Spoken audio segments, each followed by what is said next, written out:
Tēnā koutou katoa, assalamu alaikum. Ko waio, no imene o ko tipuna, e te taha o toko mama ko Alban toko iwi, e he taha o toko papa ko Al-Aqrabi toko iwi, ko Rino te maunga, ko Fero te moana, ko Sakhar toko inua. My name is Sakhar. I'm going to be the moderator today. Big task with some incredible speakers, some of whom I got a chance to work with previously. Originally from Yemen, based in Tefanganui Atara, and I work for an organization called Huiye Community Aotearoa. We'll be running the session today with introductions. You will hear from the speakers as they go, and I'll be asking them some questions that we've prepared previously. But then we will be opening the floor for questions, so you can ask any questions in the last 10 to 15 minutes. I'll try to keep us on time. So we might just get moving with some of the questions. You might not have heard something from a certain speaker, and if you don't get a chance, please catch up with them afterwards. With the questions, I'm going to be very strict. It has to be a question. If it's a comment, Voice of Aroha has a Facebook group, Instagram, you can leave it there. But also, I'm aware that there are people in the back. There's a lot of space here. There's a beanbag too. So we'll give you maybe 10 seconds of awkward silence for you to come forward. We've got one. That's it. That's a big one. All right. So to start, I will ask you all to please introduce yourself. And tell us one thing that gives you life. What brought you here, what made you get into this mahi, and then we'll get into the questions. So I'll start with you, Kodrian, please. Awesome, thank you. So my name is Kodrian Ishai. Originally from Mesopotamia, Assyria, Middle East, Iraq. I'm from Assyrian community and reunited with my family in 2018 in this beautiful country, Aotearoa, and specifically in Pururua. So I'm from there.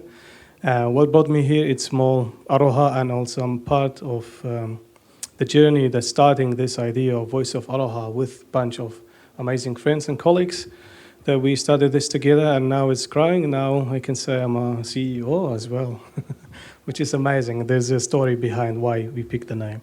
Yeah, I can stop here. This is me. Thank you. Kia ora, everyone. Once again, my name is Daniel. I'm originally from Colombia. I arrived to Aotearoa today 11 years ago with my mother. It's been a wonderful journey, and I'm forever grateful to Aotearoa for giving me a second chance in life. Especially so grateful with my mother and how brave she was to escape war and bring me here.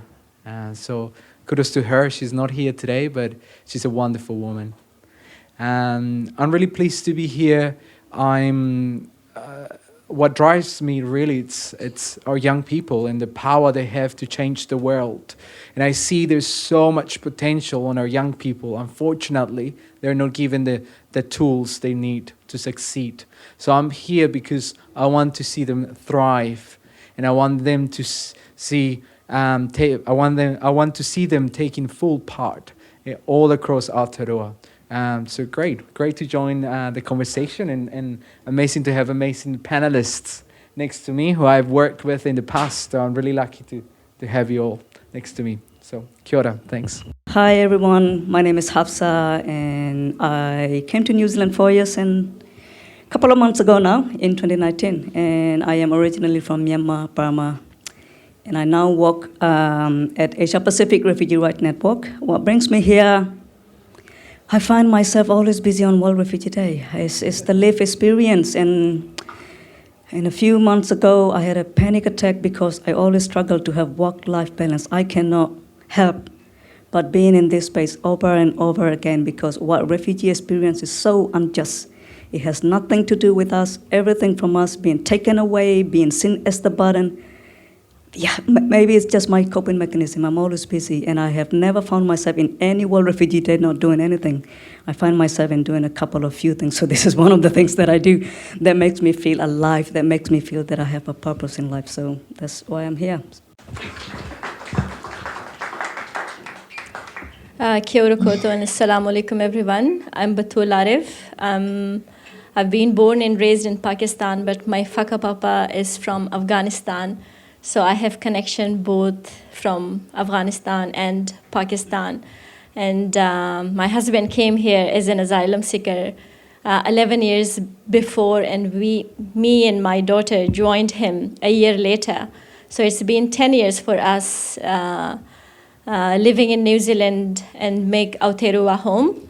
And the reason I'm here tonight is to make sure that we share our stories, make sure that going to different platforms, sharing our stories, making sure our voices are heard in different platforms. So the challenges that our community has faced, or I have faced through the first few years of my resettlement, to make sure that no one goes through the same challenges that we have been through. So it's very important for me to break that cycle, and the new people, new refugees who come and make Aotearoa home, who doesn't go through the same challenges as I have been through. So we have to break the cycle. So that's why I'm here, to share my stories. Yeah, thank you.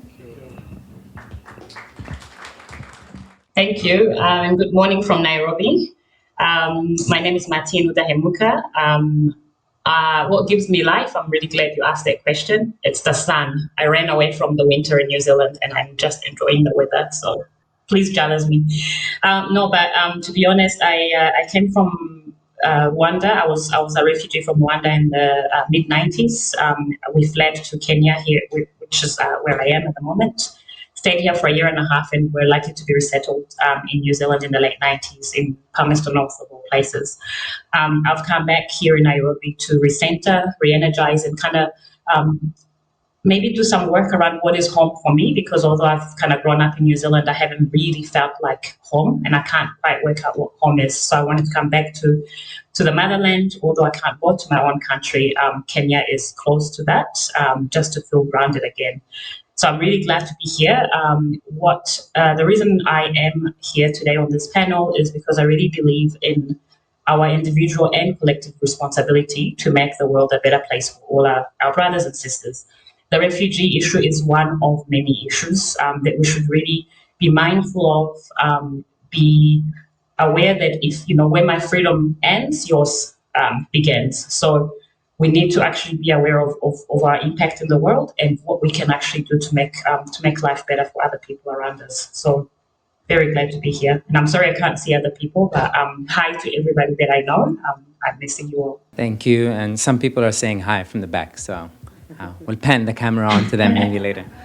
No, thank you, everyone. And it's really great to hear that although this is a great space for all of us to be at, that it can also be exhausting at times, and especially at World Refugee Day, maybe what you just want is to stop having to do all this work and actually just be.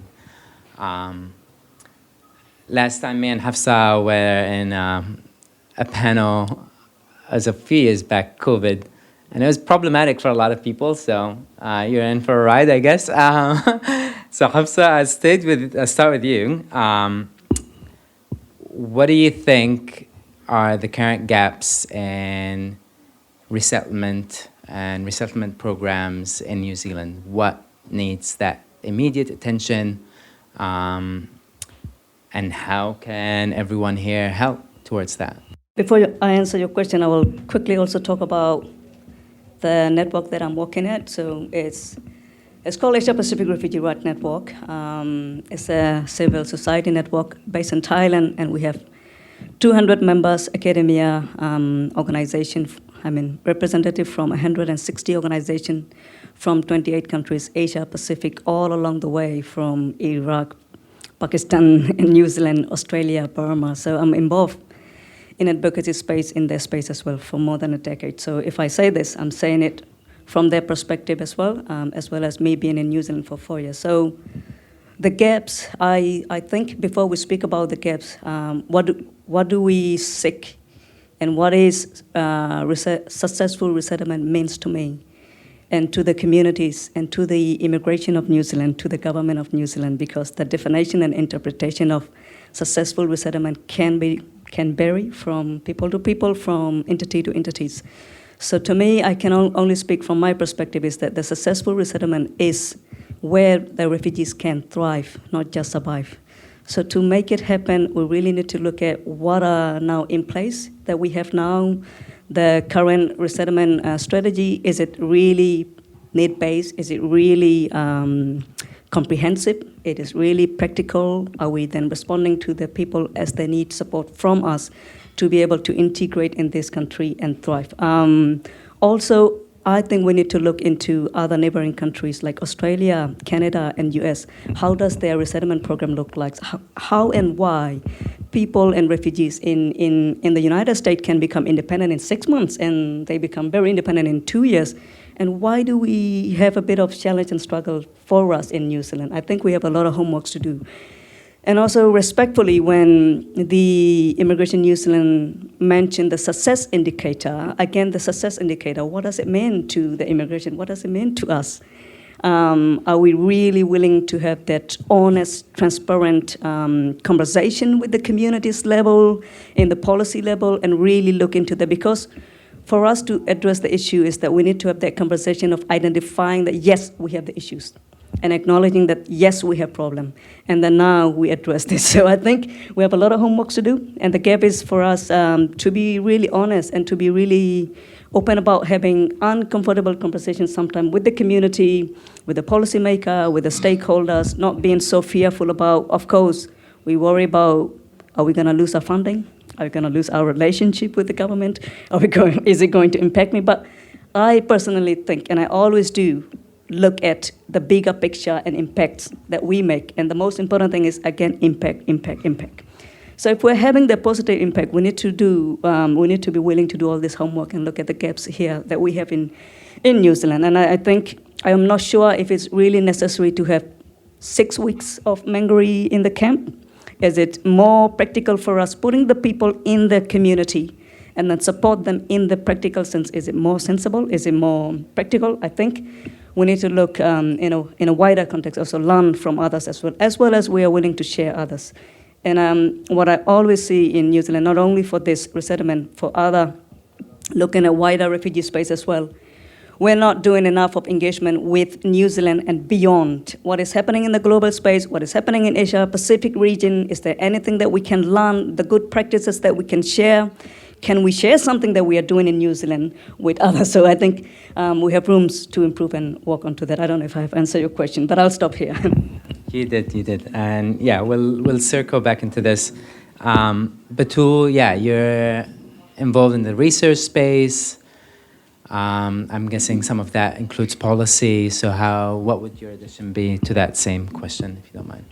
So regarding resettlement programs, I would love to talk before I talk the gaps in the resettlement programs, I would like to talk about the refugee resettlement strategy. And the current refugee resettlement strategy was first created with the community in 2012. And that refugee resettlement strategy is only for the quota refugees. That excludes other refugees who come, whose journey has been different than the quota refugees. For example, if the asylum seekers, refugee family support categories, and all others who come through any other journey, they are not included in the resettlement programs. They do not receive any support from the government because the current strategy only caters for that. And also, there's a huge gap in that strategy, only focusing how refugees can be independent as soon as possible. It's their word on the immigration website, how refugees can can be independent as soon as possible. And again, like here, when refugees come into New Zealand, it is the humanitarian obligation that New Zealand has signed. The whole focus is to make this particular group who come as refugees to be economically independent. And also the focus that exclude the children has been overlooked as well. There has not been any engagement over the years to look into how well the youth and children are doing within the current refugee resettlement programs. There has not been any engagements. So those are some of the key things that I see, that has to be really looked into when providing settlement support to this community. Yeah. Thank you. You can keep that mic there, yeah. No, thank you. And it's really important to note that the strategy also has gaps and limitations into who is under it in terms of refugee, even though the term can be broader in definition and who it includes. Martine, I'm going to jump to you with a question, but going back to your comments at the start, Wellington has been very sunny this summer, and I don't know if it's a global warming, but you've missed out. So I'm just going to say that. My question is, how can New Zealand respect and acknowledge the skills that a lot of the former refugees bring, the expertise, the lived experience in terms of employment, integration, and all of that? Sure, thanks, and I'm glad for your son. I think first and foremost, I always think that we have to remember that the refugee issue is a humanitarian crisis. Before it's a development crisis, it's actually a humanitarian crisis. And the reason that New Zealand brings people to New Zealand is to provide them safety, first and foremost. And I want to compare a little bit about what happens here in Kenya. So Kenya has about 500,000 people in refugee camps, two of the largest refugee camps here in East Africa, but they also have a huge population of refugees in the city. So they've got millions and millions of people who are who have been here since the 1980s, actually, as refugees. And the way the resettlement process here is problematic in the sense that half a million of refugees in the camps don't even have access to work permits. So they can't actually leave the camps, they can't work outside of the camps or even be educated outside of the camps. So in comparison, just going back to, I think, what Hafsa was saying about comparing what other countries do, what I have seen is that I've come to really appreciate what's happening in New Zealand. And I think we're in a privileged position because we have very few refugees in comparison to many, many countries. We accept 750 refugees, or 1,500 now, but have been accepting 750 since the early 90s. So we are in a good position where we can actually work very closely and alongside with refugee families as soon as they arrive and understand what they bring with them. Because one of the things that we don't leave behind is our minds, our skills, our knowledge, and our experiences, right? So we'll leave our homes behind, our families, and all of that kind of things. But what we've known in the past, we don't leave that behind. But I'm not sure if we as soon as people get there, whether we grasp enough of that information at the beginning. I know that the refugee resettlement strategy, for example, I think it was back in 2012, around then, when they started making sure that employment is one of the key self-sufficiency, I think it's called, making sure that it's one of the successful outcome areas for refugees in New Zealand. But I'm not sure that we are understanding. So, for example, people would come from refugee backgrounds with various experiences, but we try to almost try and find them the same or similar things in New Zealand, whereas the environment is completely different. The context is completely different. So we have to kind of figure out what is transferable about what these people used to do, what they know, what the skills are, and how can we then connect them with employment, employers, labour market, given the context of New Zealand. So we need to do more work to understand what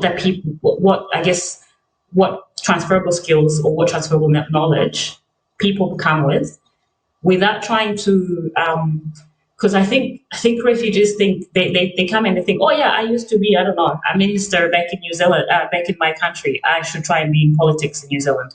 It's probably not going to happen that quickly, but it's working alongside them and trying to say, well, in New Zealand, here are some things that you can do that relate to what you did in the past and can maybe help you get to where you want to get. So working very closely with them, but right at the beginning, trying to understand that and meeting them where they are right at the beginning, I think is important. But also, can I just point to, like, we're not saying it's a humanitarian crisis, it's actually not putting so much pressure on them to become successful straight away. I think we just need time to need time to breathe, and accept that we have been given a place to, a new home, and then kind of slowly work alongside us and say, okay, so what's next now that we've got a new home? We feel safe. What's next for us? No, thank you for that, Martine. And I guess, yeah, like understanding those transferable skills is very important. And we've seen it in COVID. Countries like Italy changed the laws when it worked for them, whereas they allowed nurses and doctors to become nurses and doctors who were not acknowledged for their certificates or where they came from because the transcripts weren't passed. But then once COVID was gone, which is not gone, they went back to the old policies of saying, no, you have to be from a recognized university, although these transferable skills prove to save lives. So it's important to acknowledge that as well. Moving a little bit into the climate change and maybe why Wellington has been very sunny in this last couple of months. Kodrian, what do you think, or from the work you've been doing, I know you've also worked on some HUIs, gathering feedback on effects on climate change for former refugees and migrants. What was the main thing that resonated when it came to how climate change is impacting former refugee resettlement in New Zealand or elsewhere? Great, thank you.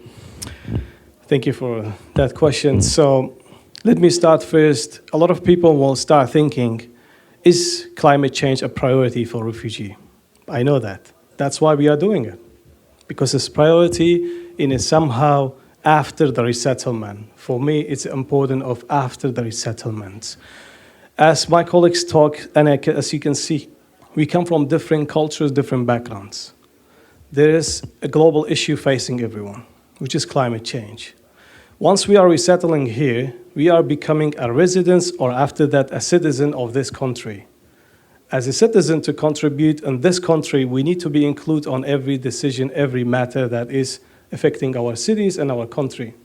One of them is climate change. Why climate change and how important? Because what I can see, there's a lot of agencies and our cities have a plan of 2030, 2050. When you try to look at the refugee migrant voices, is very limited or to none in that space. For the reason why we are really passionate about this, we need to bring that voice that tell our culture have already done some practices in home that already contribute to climate solutions. So we need to make it inclusive solution into looking into this one. By doing that, to listen to their stories, like from those workshops we were finding out that there's some habits in, for instance, in Iranian culture or Middle Eastern, other cultures, they use it, that there's some way they use it to heat the home, one single source of energy. So there's this is one example I'm bringing you. These stories we are discovering through those kind of workshop and learning to bring this, how can contribute to reduce our emission, to contribute the solution of climate change.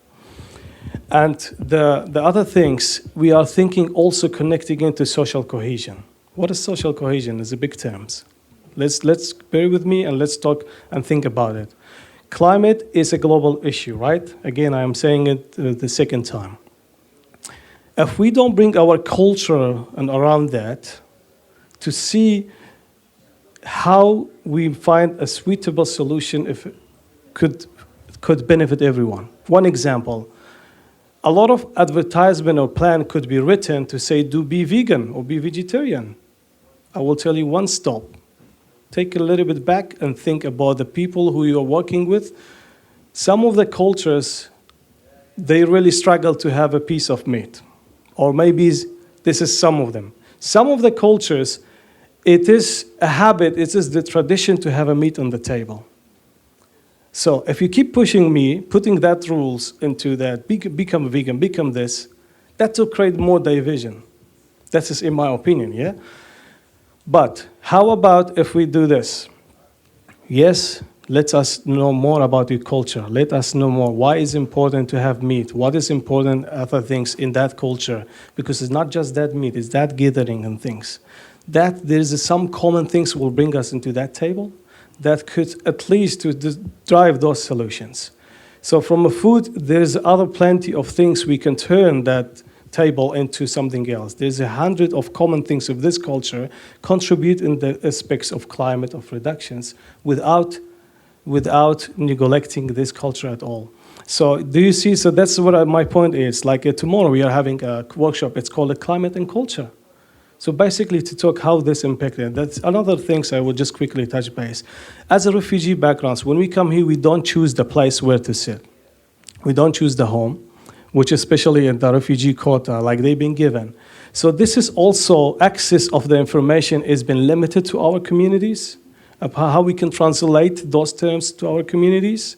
So for instance, a lot of people, when things happen, we don't know if this home is really good level to the sea or not. We need those information to have accessible to our communities in a different way that our culture understand what is meaning about climate and where is this country going. We need all of us to go together.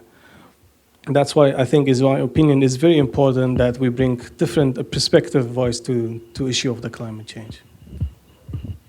Thank you. And I guess so education is very important,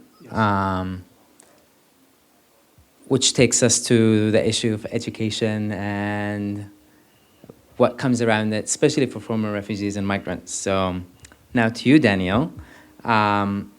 How can education and the educational system in New Zealand support the needs of former refugee youth and migrants while ensuring a concept or an aspect of equity in that approach and the way these young people are brought into school as a first day to the last day and what's next, the expectations too? Kia ora. Thank you so much for your question. And I also want to acknowledge what my fellow panelist Batul mentioned about the strategy, the resettlement strategy, and how there's a huge gap for young people in that strategy. More than half of our refugee quota is young people. Yet we don't have a special strategy for resettling young people, which is really sad. We've seen huge gaps. When young people arrive to New Zealand, they usually become the head of their households because they learn the language quicker than their parents.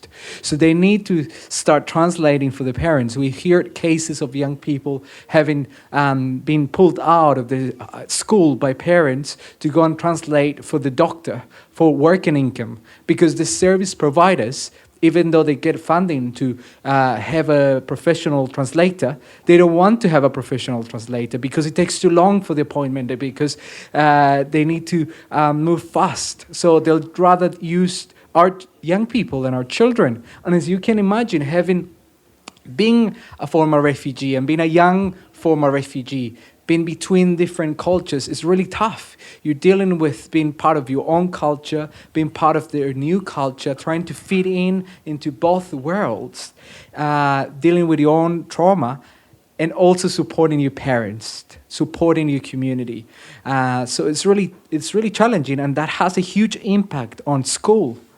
Sadly, many schools don't understand the refugee journey. And we see young people being put into ESOL classes just because they don't know how to speak English, but they're not given the chance to join other classes, even though they might be really good in maths, they might be really good in science, they might be good in chemistry. But because they don't speak the language, that's a huge barrier that the school is putting up for them to join different activities. We really want to see an education system that understands what it is to be a refugee. We want an education system that empowers our young refugees to thrive and to be fully part of their school to be able to join activities. We've heard many times that our young people are denied the opportunity to join after school activities for many reasons. School assumes that they don't have money to join. School assumes that they don't have enough resources, so the parents wouldn't allow them to do that. So it's really tricky. We see even schools using the children to translate school parent meeting interviews, and that's not good enough. That needs to be changed. We need to educate schools. We need to educate the system. We've seen a lot of trauma, and unfortunately, teachers are under-resourced already, and they're not really trained to work with post-traumatic disorders that our young people are bringing to the table. And so that means that us, as an NGO, also under-resourced, are there to picking up the pieces of the school system and education system. So something that we regularly do, it's going to schools, doing workshops with teachers, teaching the teachers how to work with former refugees, our experience, because they don't usually listen to us. So that's something that the Refugee Youth Council has started doing, just these interactive workshops to educate our teachers so they know how to better work with our young people. Thank you. It is a process, and Daniel, I'm sure through your work you would have seen it, especially in schools. I've also worked in schools, and I guess I want to bring you into this question, Batul. What does that understanding what the former refugee needs are, what does that look like in a school environment? What can teachers do? The system change to accommodate? What does this positive change look like in your ideal world? I think it takes a collective effort to build an equitable society or education system where everyone has a part to play in. It will be the educators, it will be the policymakers, it will be the communities like us. If we all work together in an environment where we all can meaningfully share our ideas and share our experiences and learn from the mistakes that what we have done in the past, and try to build an education system that works and caters the need for everyone, including the children and youth from our backgrounds as well.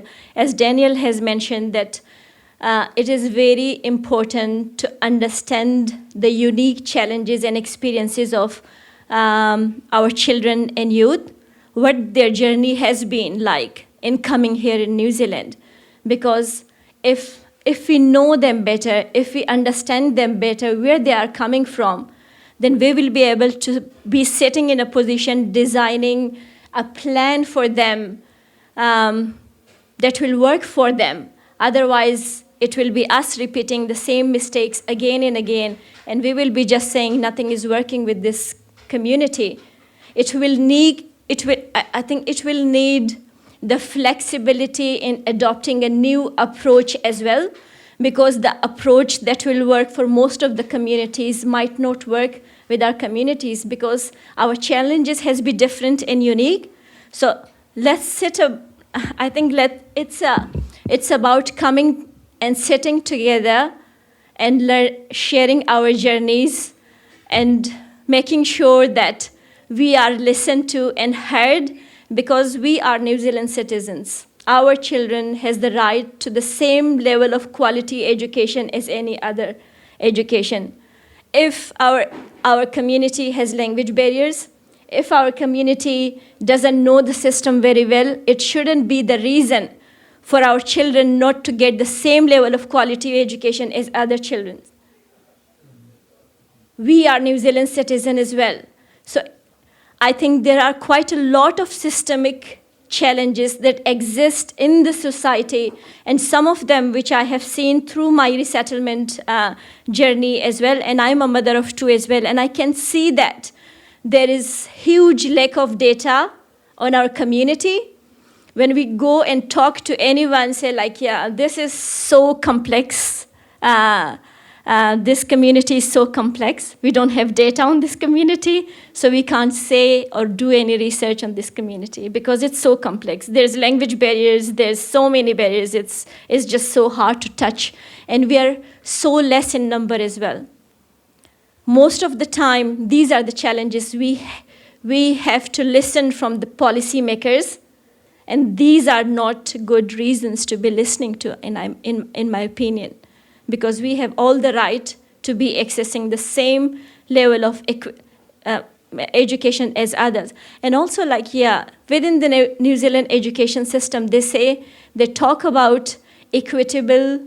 To the New Zealand Ministry of Education has a vision to deliver equitable outcomes for every children, regardless of their background. But on the reality in the background, on the ground, it is not like that.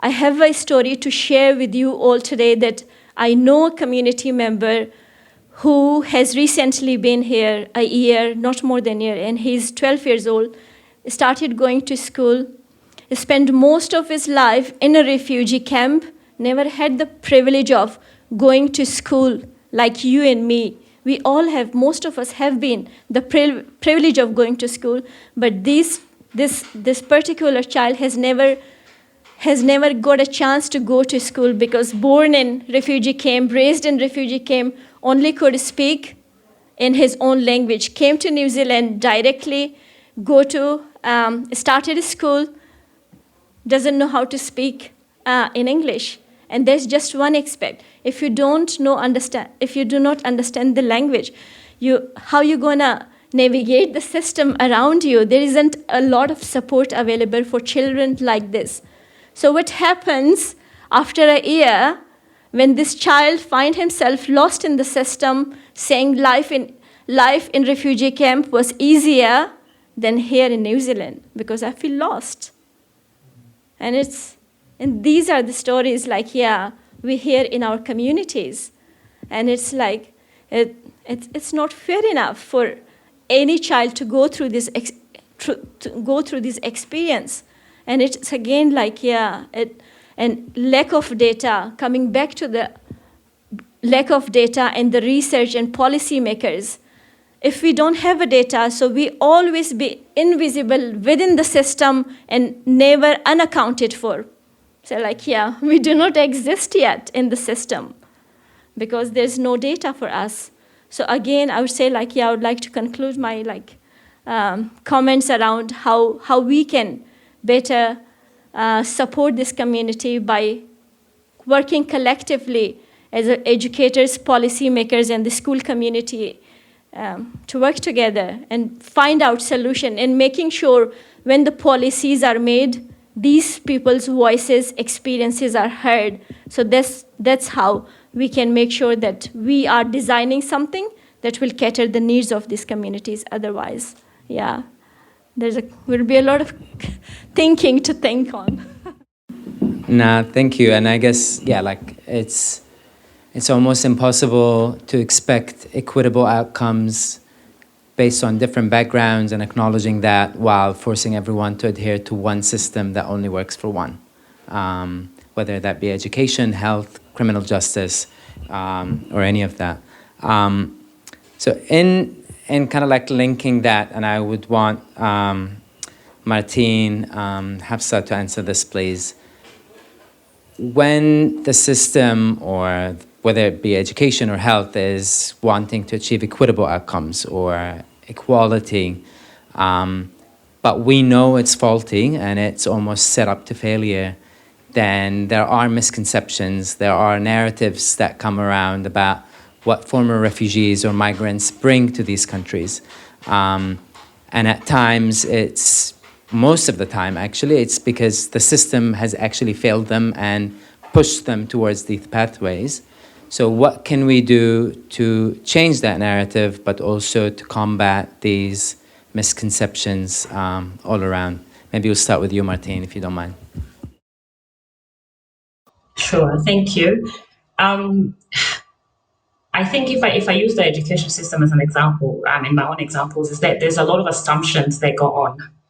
people assume that because you are a refugee, you therefore aren't smart enough. You haven't got parents that have an education and all of that kind of stuff. In my own experience, and I came a long time ago, as I said, is that I'll give you two examples where people assumed that because I didn't speak English, I was therefore not smart enough. So I was streamed into the lowest ability class, or the class with people with special learning needs.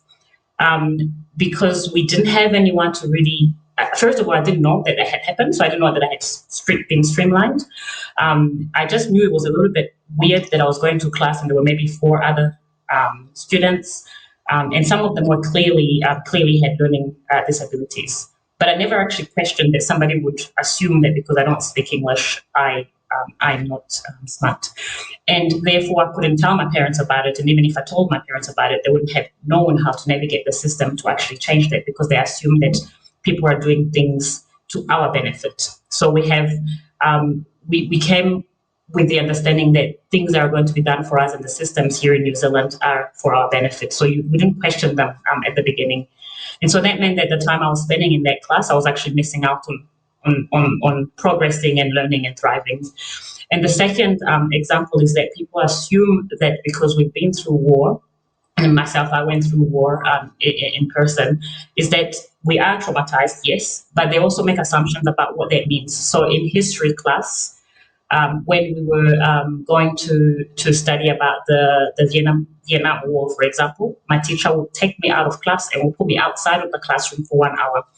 They never asked me, they never told me why they were doing it, until like later on I thought, well, why do they keep putting me outside of the classroom? And it's because they assumed that I was going to be re-traumatized by watching a war movie. Then I would be tested and I would have an exam on the very thing that everybody else was actually watching and learning about when I was outside of the classroom. And so therefore I'm going to fail that exam because I wasn't there. So there's a lot of assumptions that are made on our behalf. And I think rather than thinking about, I think the policy settings, I'm a policy professional, and I understand how policy works. I think it's always going to be too high level to actually, policy is a good tool, but I think at this stage we need to be at the community level, as Batul was talking about. I think the privilege that we have in New Zealand is that we're a very small group of people. So in an education system, for example, we have, in the school I went to, I was the only refugee person, the only African person and Black person in my school. They just had one person to talk to ask them what they need, what I needed. So the policy settings are fine, but like if they just talked to me, talked to my parents, they would have actually provided me with a better education. So we need to work with the people on the ground and the people that are being impacted by these decisions, and stop assuming. We all come from different backgrounds. So as Batul explained, her case of the 12-year-old who had never been in an education system, it's different for me. I had been educated, although I lost 2 years of education when I was fleeing. My needs are very different to the person who has never actually had an education system. So let's not have a one blanket approach to everything. And that same thing goes for the health system, as you are mentioning. I know that, for example, there's research that's come out that we have very low access to the health system. Again, it's just we don't know our rights enough, so we're not actually supported to understand what's available to us. But once you actually access the health system, there's also a lot of assumptions within the health system. I have a sister who went to see a doctor once many years ago. Can't remember what she was complaining about, but the doctor said, you must have leprosy, I think it was, because it's some sort of like historical disease they just assume, oh, you came from a refugee camp, you're a Black, you're African, you must have this thing. Leprosy is like this thing that people used to have. You had to go to an island until you healed. And the doctor just assumed that that's what was wrong with her. It had nothing to do with it. She just had a disease just like anybody else in New Zealand. But it's just those assumptions that we have to break, and we can break them by talking to us. You just talk to us. Don't make decisions on our behalf without asking us. That's it. I think just give us the agency that we know what's best for our lives. We know what we need actually. And I think people confuse the word refugee as just being a refugee means we've lost our homes. That's it. We've just gone through an experience that means we've had to seek refuge in a different place. We are not stupid. We're not dumb. We're not built differently to other humans, you know. And I think it's just that stereotype we need to break. We're not victims of the system. We're not. We have agency, basically. And I think we just need to keep having these conversations like Voice of Aroha has put on, just to keep amplifying our voices, bringing to the forefront our needs, but from our own positions. We need to be speaking on our behalf for our own things and less assumptions. Do we have time limitation to answer this question? Anyway, okay. Yeah, I'm just listening and thinking to Martin as well. It brings me to the memory of when I first arrived to New Zealand. From the refugee camp, I did not wait until I get out to the community. I went straight away to the school because my immigration officer told me, no matter what experience you have, Hafsa, in overseas, you must go back in New Zealand to practice your social work. And I'm like, oh my God, I have lost so many years in refugee country and all this camp. Now I have to still go back to, okay, then I'm not waiting until I go out. I'm going to school. So from the camp, I went to school. And then on the first day of my school, I'm already late for a week, and I introduced myself. I am a refugee. And everybody gave me that blank look. They have no idea what does refugee mean. And then they did not ask me the question. And the next day, they started to bring me food because their understanding of refugee is poor, illiterate, you know, you don't have money. I was like, oh my God, I have been in different countries, in Thailand and in Malaysia, in different countries. Everyone knows what is refugees. I mean, you don't have to be able to read the definition from the UNHCR website. A refugee is somebody who is persecuted based on nationality, blah, blah. You don't have to know that. But the very simple concept of what is a refugee, and it was like, that was my shocker in terms of knowledge around refugees here. I mean, I'm not saying that everybody is the same, but I was surprised.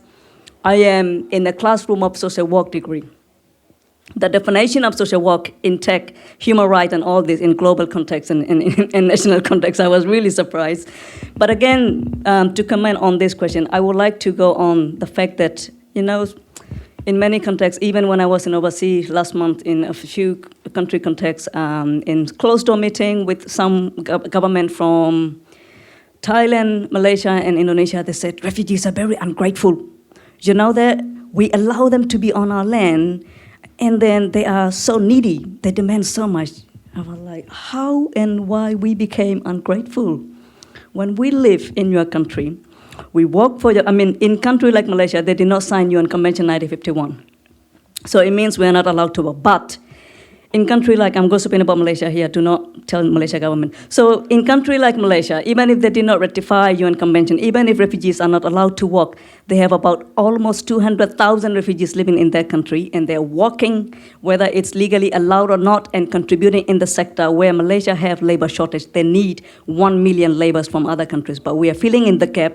And refugees are exploited. They get paid very less compared to other people. They don't get paid. They're filling in all those gaps, and where they don't have zero support from the government, no access to medication, no access to education, no social welfare. We're like, how and why we are being ungrateful? All I can think about is we are contributing to your country so much when you are exploiting so much on us. So. Before I comment this on New Zealand, and it is, I mean, I also want to acknowledge that when you are someone with lived experience, when you have been through shits and shits and shits, I'm sorry for my language, in your life, it is difficult to be on the panel like this and sit as if it has nothing to do and it doesn't bring you back to your memories of how unjust life has been to you and to your fellow refugees. But I am working on it. I am getting better. I'm now in a better space to be calm, not to be angry refugee. But I want to emphasize the fact that New Zealand is a country that ratified UN Convention 1951. New Zealand is a country that has international obligation to fulfill this. And New Zealand is not like countries like Thailand and Malaysia. We bring refugees in this country because at some point in the history, we said that, yes, we will be a part of this journey. We will share this global responsibility. So under that obligation, we came here. We are very grateful. And also, I want to acknowledge the fact that even if we are a country far away from the rest of the world, we are a tiny smaller family, a part of a bigger global family. And then refugee communities in this country, with the history of refugee resettlement for 70 years in New Zealand, we exist. We are here. We are part of this society. We want to be a part of you. And then somebody also told me a couple of months ago, they said, oh, you know, refugee integration in New Zealand has been not great and all that, and refugee communities are doing this and that. Yes, we want to be a part of this society. We want to shape this social cohesion, as you mentioned. But it requires the work from both ends. As much as we would like to know you, as all of you came today, thank you so much. You also have a bit of responsibility from your end to know who are my neighbor refugees. What do they bring to our countries? Is there anything that I can make sure that my fellow neighbor refugees feel safe and welcome to this land? As much as we are trying to be a part of this country and looking into how do we pay back, we're very grateful that we have this safety now at the end of the day of our refugee journey. And it's require all of that. And also thinking about if we have been resettling refugees for 70 years, if we think the current resettlement strategy is not working, I think it is more than in time. It's late. Even we are late. We are so much beyond time to look at why is it not working. What is it that we can improve? Are the refugees a part of solution? Because it's very, it's not exactly the same. There is similar element to Tangata Whenua and us. Yeah. Everything has been taken away, and everything, the land, the identity, the language, everything has been taken away. But whenever we talk about the solution for Tangata Whenua, we always emphasize the fact that, are they a part of the solution? So our question here to think about is that, in thinking about why and how refugee settlement is not successful, are the refugees a part of the solution that we are talking about? Has they been a part of this solution? Have they been a part of this consultation of us designing the refugee resettlement framework? Have they been a part of this? So we have a lot of homework to do. And then I like to be optimistic. If we are from today, willing to really look into deeper the issue that we have and acknowledging that, yes, we have issues, and we are willing to resolve this issue, address this issue, whatever it takes, whoever we have to get on board, I think we can make it happen. And instead of mourning over and over, oh, it didn't work. Our refugee is not, they are a very big issue and problem, all that. Are we a part of the solution? If not, we have to be now. Sorry, it's been a bit long. No, it's great. And I think, yeah, thank you. And I think it's very important to acknowledge the links too. And although New Zealand might not be as directly linked or heavily linked to international politics, it's not really about looking into policies that are just local, because 90% of the conflicts worldwide are not just there because these people are wanting to fight, but it's a lot of proxy politics, interests by big corporations, big countries, and our votes here create refugees thousands of miles away, and we need to be responsible for that as well. So I think there is a link also internationally from what you said, Hafsa, so thank you. Daniel, and maybe if you have questions or have been thinking about questions, this is the time to try and bring them to the forefront of your mind, and we will open the floor after this. My question is, how can communities, individuals, anyone be more active in their role of that social cohesion, integration, and making the lives of all of us here and former refugees coming to New Zealand today or in a year a lot easier and equitable and fair? Thank you so much for that question. I think just a simple answer, it's just to look at all of you here. You know, you taking the time to be here with us means a lot to us. We can't do this by ourselves, and we need you to be our advocates and advocate and raise the voices and take the stories you hear today to the everyday New Zealander that don't want to know anything about us. The one that writes a comment on Facebook says, oh, we don't want refugees here. Let's look after ourselves first. Who are these people coming to steal our jobs, our housing, our money? I want you to go out and write a comment back, share the stories you've heard here, to celebrate us, celebrate that we bring so much, being refugees. And we just here reclaiming the word refugee, because as you heard from the panelists, we all bring unique skills, unique opportunities to Aotearoa, and we all make this country, New Zealand, we all make it our home. And we all, if we don't work all together, what's going to happen? There's a huge opportunity for all of us to come together as one in unity. And I really look forward to seeing the time where we can just go outside and be celebrated by who we are, and not really pointed out of or being bullied or isolated because of our accent, or being asked multiple times, where are you really from? Oh, you're from Wellington? No, but where are your parents from? If you hear that at all time, those microaggressions, it's tough. Because you're not the only person asking that. There are 20 other people who asked me the same today. So, look, there's a huge opportunity for all of us to come together. I think this event is also a reflection of that, of different NGOs coming together, of Ruth opening her house for us to be here. So there's many opportunities. So just reach out to us.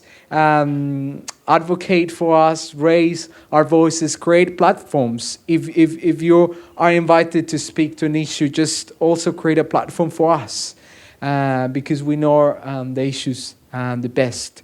So yeah, I think all of us, there's plenty of opportunities for you to get involved, and we would love to have you supporting our mahi. And elections is coming up, and there are a couple of Chris's who need telling what to do, so you know what to do with that as well. Questions? Does anyone have any questions? Yes. Maybe you can say it out loud and I will repeat it just so that it's... I know of 2 MPs that are former refugees.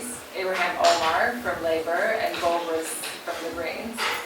Are your expectations on them higher than on other MPs as former refugees? Or what's your relationship intellectually and emotionally with them as former refugees in Parliament? Okay, while you all think about it, and maybe like eye contact if you want to answer, just repeating so that we can get it on recording. You mentioned that there are 2 MPs, 2 MPs that you know of, Goldres Kahraman and Ibrahim Omar, and the question was about what are your expectations? Are they higher, and how do you feel about having that representation and the expectations that come with? Yep. Okay. So look, I think having representation matters a lot to us, and we would love to see more representation on mainstream media, on Shoreline Street. We would like to see our faces, our accents on the radio, on the mainstream radio. So I do think there's a little bit of extra pressure for our refugee background politicians, while we celebrate that they have gotten there, and we love to see the representation. To me and to my people, there is a little bit of extra pressure on them to tell us stories, because our stories have so much meaning behind, and we need so much support, and there are so many opportunities. So having them there at the center of decision making is really valuable, and we want them to do justice to our voices. So in the future, we would love to have more of us there and that decision-making table. And for now, I think, yeah, I agree. I have high expectations, but I also have high expectations on them not doing the work by themselves, but really educating their colleagues on our issues. Yeah, thank you for the question. I may have a different perspective from my colleague here. Look, refugee is a political issue.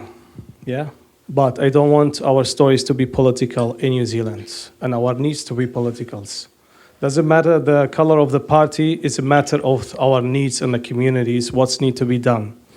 So I will encourage as much any MPs from different backgrounds, from just not to be like a refugee. I encourage all other MPs to be genuine, like looking after humanitarian issues and needs of refugees. It doesn't matter for me, be which color. I understand the point of representation is very important, and it must be there. But the point is I'm addressing here, it's about our issues do not be colorful. Because once you get bigger platforms, a lot of people will start getting, okay, this is only 2 refugee MPs, let's go them, let's host all refugee things there. What about national parties? What about the other things? Why we don't invite all the political parties to be genuine and have a solutions into our needs? Because whoever's coming to government, we already come from a journey. Guys need to understand, we already come from a journey, try to resettle, deal from the other issues. We don't want to deal from issues that someone in a parliament, someone in that politics try to sell our stories for something. We need every single party to put education, put every other needs in their heart, in the system that need to be changed, need to be equitable, all the corridor that was just been happening here. Doesn't matter the colors of the governments. So that's kind of my comment here. Thank you. Otherwise, just revolution. It always works. We have time for 2 more questions. There's some great falafel in the back that I don't want to keep you from. So 2 more questions, and we'll take them both together, and then we'll get the facilitators, panelists, to answer them. Anyone else? Is this because I made a comment earlier?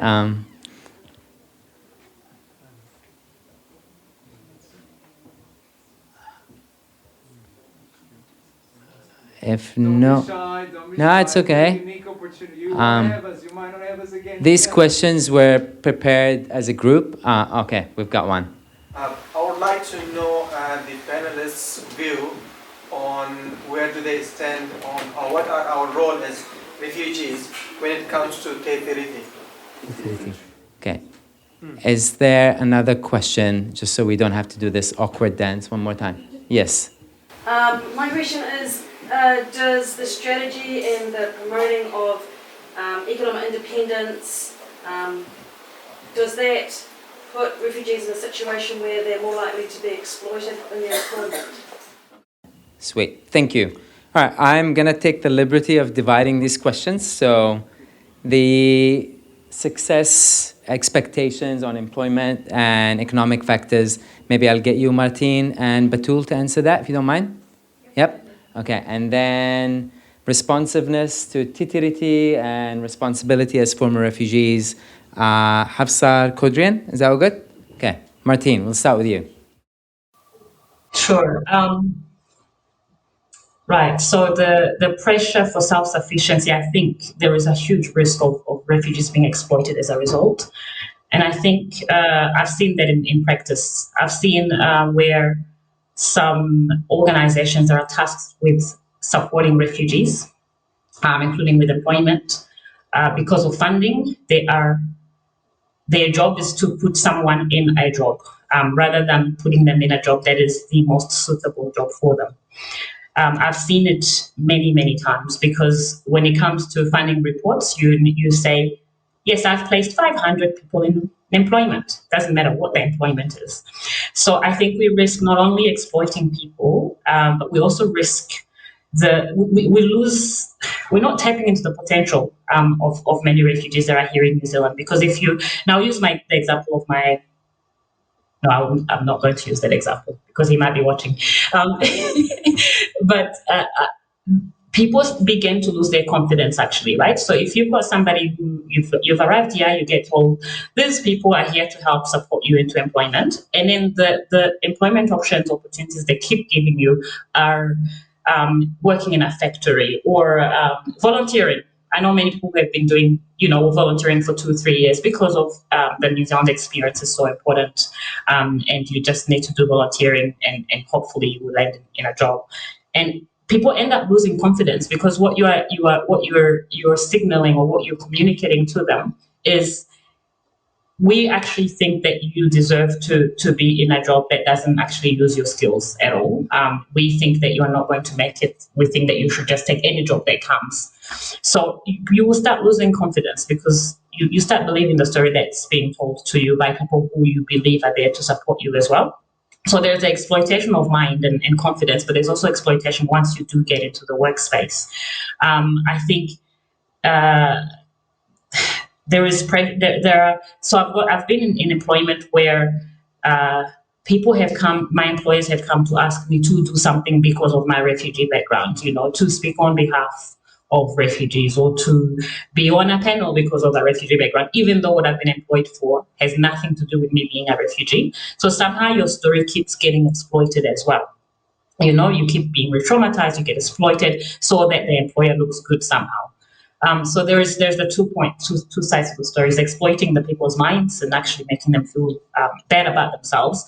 But the funding system, that's what it encourages. It incentivizes people to just place you in any job and leave you there, and then you feel bad, right? So we've come in. That's why I feel like there's a risk of talking about people's skills and employment and self-sufficiency for refugees when we haven't quite dealt with the reason we're here in the first place. We're here for safety. We're here to have a new home. We were not resettled. We're not skilled. We're not resettled as skilled migrants. As much as we bring skills, we were resettled as for a humanitarian crisis. So we need to deal with that first. Make sure we've got good homes, good access to healthcare, good education. The government needs to keep supporting us to still live well with money. You need that before they start pushing us into any sort of job, because we will get stuck. Once you get into a job, I know people who have been given an opportunity into one position, and they are so scared of leaving that position because they think, well, it was so hard to get here. I'll take everything. I'll take whatever comes at me because I'm so scared that I'm not going to get another job if I lose this job.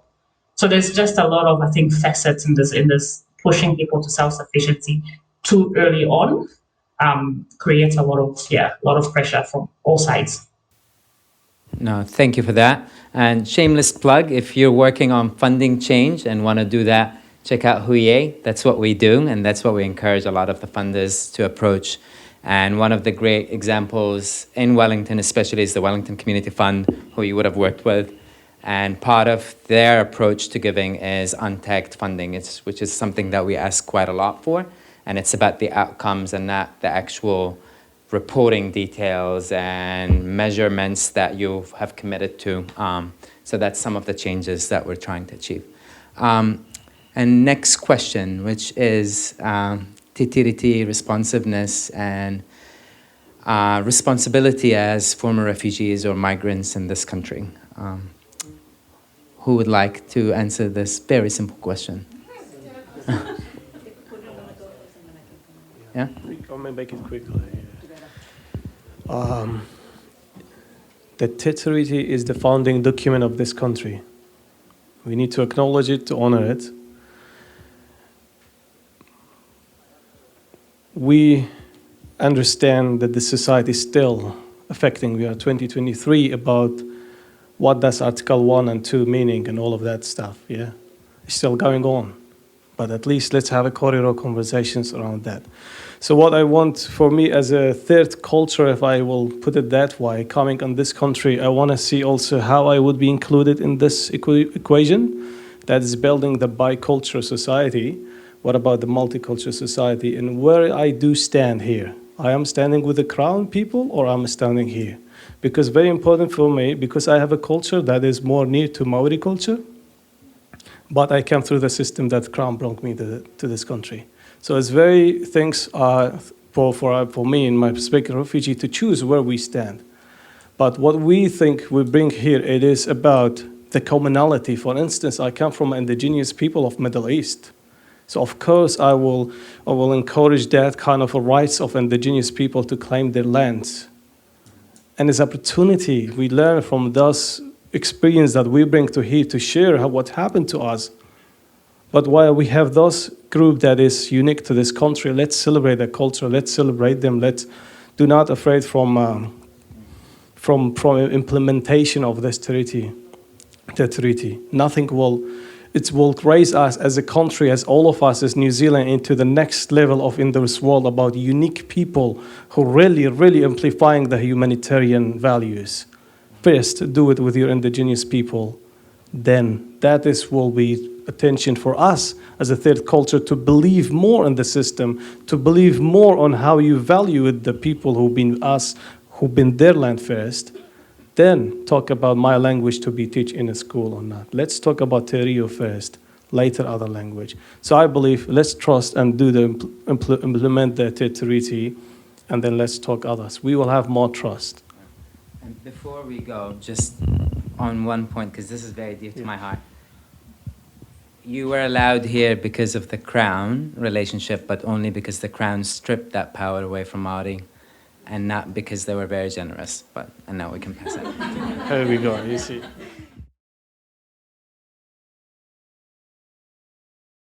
That was very good intervention. Thank you. So I will not repeat what Korean had said. I agree everything on that, but as a social worker, I was trying to really incorporate the 3P that we have from the 30. And I think I can only speak for me, and I hope it is the same for many other refugees as well. I think I personally always try to acknowledge, uphold, and honor the treaty in kaupapa that I do and in my work, in my practice, and I feel under this partnership, the fact that I am able to be here in this country, being able to have this safety and protection, and us being here, and I personally feel it is our responsibility as well to stand in solidarity in the fight to restoring the rights of these people of the land. And I say it from my heart, and I think it is our responsibility there. And also I wanna, because I think it's ending here, I wanna acknowledge the other fact is that now we have 100 million plus refugees and forcibly displaced people in the whole world. Then I have one meeting 2 days ago with these UN people talking about what does it look like now to address this big issue, and we are having new refugee on top of having, how do we do that? And then everybody agree on one thing, it's called a whole of society approach. So what is that? I cannot read to you the definition of whole of society approach from the UN website right now, but it means every one of us have to come together, whether be it for the cause for climate change, whether be it for the cause for migrants, whether be it for the cause for refugees, because we can never have this better world if we are doing that refugee crisis versus indigenous versus crisis. Is it about migrant issues versus refugee? What do we prioritize? Because I'm working for refugees, I'm not going to stand in solidarity with you because it's less important things for me. Because I'm working on climate things, I'm not going to stand. So we are past over that. It is an encouraging thing to see that this kind of dialogue is going through in global space. I think we have to do the same here. We have to incorporate here. Yes, the essence of the most important thing that I do is for refugees, but why not when and if there is opportunity for me to stand in solidarity, to fight for the rights of the people of the land from this country, to restore that first. I think this is our responsibility as a collective. And otherwise, we are never going to go anywhere. We can be divided as much as we like. Refugee crisis versus climate versus...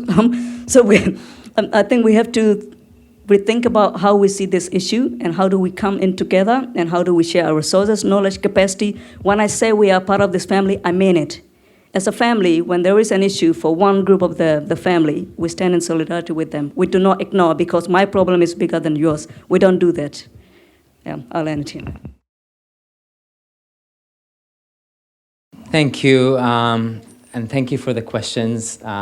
Very important, and a very important korero, and I think I can confidently say that on behalf of everyone here, and if anyone watches, we see you, we acknowledge you, and we have a lot of love and respect for all the work that you do every day, in and out, evenings, weekends, because you live it and breathe it, and it's something that you can't just leave behind because there's a lot of work to do. So Martin, Batul, Hafsa, Daniel, and Kodrin, thank you. And if you don't mind joining me in a big round of applause for them.